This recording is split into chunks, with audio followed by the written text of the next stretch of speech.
Мэргэжлийн байгууллагуудын дүгнэлтээр хаагдлагдаж, нурах аюултай барилгын жагсаалтанд багтсан объектын нэг бол байгалийн түүхэн музей байна. Газар хөдлөх төдийд нурна гэсэн онцгой байдлын дүгнэлтийг үндэслэн мэргэжлийн алтын газраас музейн үйл ажиллагааг зогсоосон. Хаагдаад бараг 3 жил болохтой байгалийн түүхэн музейн захиргаа шинэ барилгаа хаанаас санхүүжилт олж хэрхэн барих вэ гэдгээ тодорхой болгож чадаагүй юм. Музей хаалгаа барих үед салбарын яамнаас нь шууд 350 гаруй сая төгрөг гаргаж музейн шинэ барилгын зурагцлыг боловсруулж батлуулсан байдаг.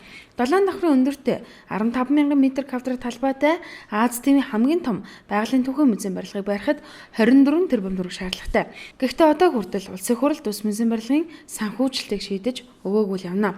Музейн удирдлага салбарын яамн зөвхөн улсын төсөв хараад суух биш, буцалтгүй тусламж үзүүлдэг олон төрлийн олон улсын байгууллагуудад хандсан ч одоогоор нааштай хариу илгээсэн газар алгаа.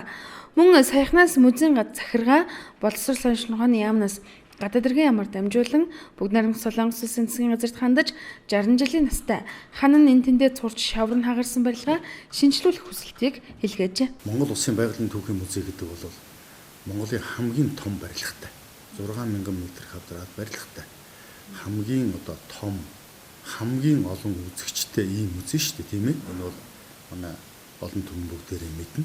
Гэтэл хамгийн том музей, хамгийн олон жуулчин үздэг, хамгийн олон хүүхэд үздэг энэ музейг хаашаа сууж байгаа нь бол яг би захирлын хувьд бол зүгээр нэг байлгад бол нойрхгүй.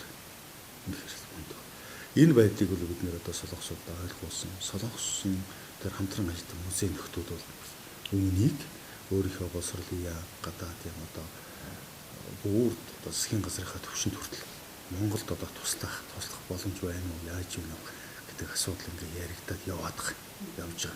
Тэгвэл энэ бол зүгээр санал явж байгаа болохоос нэг шийдэл солонгосын тусламжаар барьчих нэ болчлоо гэж тэгж юм бол байхгүй. Өөр нэг хүндэх асуудал нь 1998 онд тус музейд ажиллаж байсан этгээд 230 м2 газартай түлээний амбарыг өмчилж аван газрыг эзэмших гэрчлэгийг нийслэлийн тухайн удирдлагуудаар гаргуул авчээ. Улмаар 2003 онд тухайн амбараа буулгаж газар эзэмших гэрчлэгээ сонгуулсан байна. Нэг жилийн дараа буюу 2014 онд 230 м2 газраа өөр иргэнд худалдсан байжээ. Энэ газрын асуудлыг тухайн музей удирдлага тоолгүй орхисон байна. Одоо бид нар шинэ барилгынхаа зургийг яг тэр жижиг газрыг тойруулаад зурчихсан. Улаанбаатар хотын захиргаан дээр манай барилгын зургийн архитекторууд ингээд зөвлөөр баталдаг юм байна. Тэгэд намайг тэр хуралдаа очуулсан. Очоод юу гэж хэлсэн гэхээр таны тэр жижигхэн алдсан газар дээр Улаанбаатар хот хизээч барилга барих зөвшөөрөл өгөхгүй гэсэн. Яагаад гэвэл тэнд барилга барьж болохгүй ийм газар. Тийм учраас тэр бол ирээдүйд машины зогсоол бол. Дэлхийд хэмжээгээр эхний 5-д чахасдаг 580 кг-ийн жинтэй үнэлбэл тэрбум төгрөг хүрэх солир зэрэг 1860 оноос өнөө хүртэлх Монголын байгаль, ан амьтан, ургамал судлалыг илтгэх түүхэн үнд үзмрүүд байгалийн түүхэн музейд бий. Гэхдээ өнөөдөр 7 төрлийн 14,000 гаруй үзмэр дэлгээгтэн тавих газар барилгагүйгээс болж далд хадгалагдаж байна. Үзмрийн хадгалтанд санаа зовлтгүй олон улсын стандартад нийцсэн хайрцаг савнд хийж савлсан тухайга музейн захирал зөрөх татар ярьсан. Гэхдээ тухайн музейн 14,000 гаруй үзмрийн 30% нь илэгдэж заавал шинжлэх шаардлагатай болсон байна. Эдийн засгийн эргэлтэнд дээрх үзмрүүдийг оруулбал байгалийн түүхэн музей жилдээ 160-аас 180 сая төгрөгийн орлоготой ажилладаг. Энэ нь бусад 7 музейн нэг жилийн орлогыг нийлүүлсэн хэмжээний мөнгө болох нэ.